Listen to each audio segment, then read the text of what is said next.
Hello! నమస్తే అందరికీ. Welcome to my channel Dil సేసు.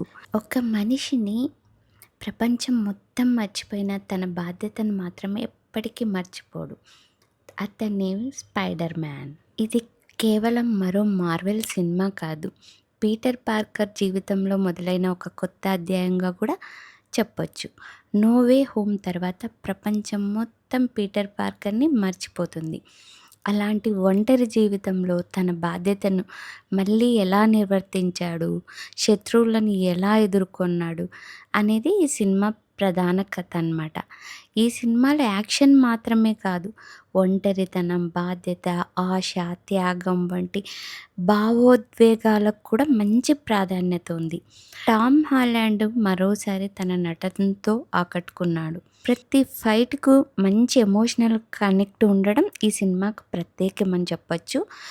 Background score, action, emotional సన్నివేశాలకి బాగా ఎలివేట్ చేస్తుంది.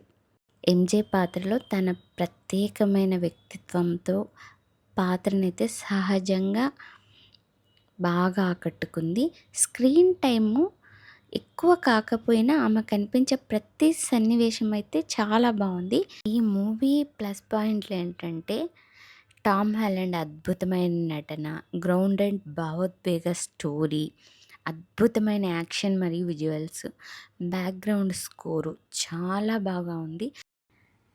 పీటర్ పార్కర్ ఫ్రెండ్ అయిన నెడ్‌ది ఆ ఇద్దరు కలిసే ఒక సన్నివేశంలో ఎమోషన్స్ అయితే చాలా బాగున్నాయి.